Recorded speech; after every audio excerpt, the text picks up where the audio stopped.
It was a stormy afternoon in the heart of Uyo, the capital of Akwa Ibom State, Nigeria. The skies, once a gentle gray, had darkened into a thick sheet of charcoal, rumbling with thunder like angry spirits pacing the clouds.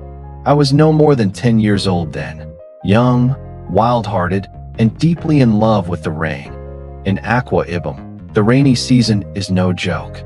From May through September, the heavens open without warning, drowning the red sand roads and overflowing every known gutter and waterway. But that day, the child in me didn't care. All I wanted was to feel the rain slap my skin, dance in the puddles, and race toy boats through the miniature rivers that formed in the streets. My mother had warned me not to go out. "Eshin, don't step outside, oh? That rain fit carry person go where e no." But I didn't listen. The moment she went to the kitchen, I slipped out barefoot and joined some of my friends near Atiku Abubakar Avenue, where the water gathered into wide, playful flows. We were chasing each other through muddy puddles when the rain doubled in force. The gutter that ran alongside the road began to roar like an angry animal.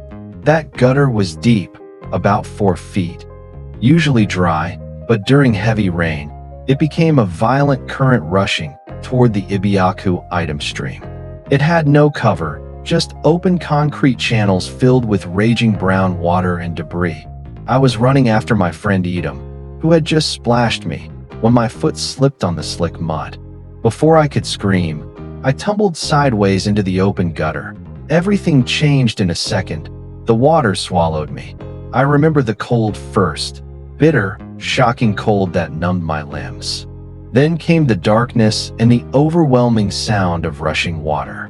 I tried to scream, but my mouth filled with dirty, bitter rainwater. My head hit the concrete wall.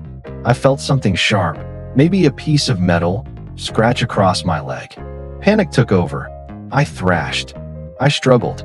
I was just a kid. I didn't know how to swim, and the current was stronger than anything I had ever imagined. As I was being swept along, I remember thinking, "This is it. I'm going to die." My mother's voice echoed in my head. She warned me, but then something caught me, or maybe I caught it. A tree root, or maybe an old piece of iron rod sticking out from the wall of the gutter. I grabbed it with every ounce of strength I had left. I was gasping for air, my head just barely above water, coughing, spitting, crying, screaming. I held on tight, too scared to let go, even though my arms were shaking. I don't know how long I stayed there. Maybe it was a few seconds, maybe a minute. But then I heard someone yelling my name. "Eshin, Eshin." It was a neighbor, Uncle Eudofia, a mechanic who had seen me fall in from across the road. Without hesitation, he jumped in, rain, current, and all. He pulled me out of the gutter like I weighed nothing. My chest hurts from coughing. My whole body trembled. But I was alive. People gathered. Some clapped. Others prayed. One woman cried out in Ibibio, asterisk a Basai Sasongo. I in a Diaha Akpan Ifo, asterisk, asterisk, thank God. The child of someone's son has survived. My mother arrived shortly after, barefoot, soaked, her head tie barely hanging on her head. When she saw me in Uncle Eudofia's arms, her legs gave out. She wailed, a painful, high-pitched sound that pierced through the noise of the rain. She hugged me so tight I thought she might crush me. That was the first time I saw her cry like that. I was rushed to St. Luke's Hospital. I had a mild concussion, cuts on my leg, and swallowed more rainwater than anyone should in a lifetime. But I survived. For weeks, I didn't go near the street when it rained. The sound of rushing water haunted me in my dreams. But that day changed me. It taught me something more than fear.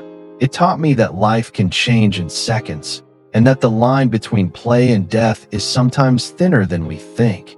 And even today, as a grown man, whenever I see the rains begin in Akwa Ibom, those beautiful, wild, thunderous rains, I remember that boy who got swept away by a gutter and lived to tell the story. Because Eshin Yuam wasn't supposed to survive that day, but he did. And he'll never forget.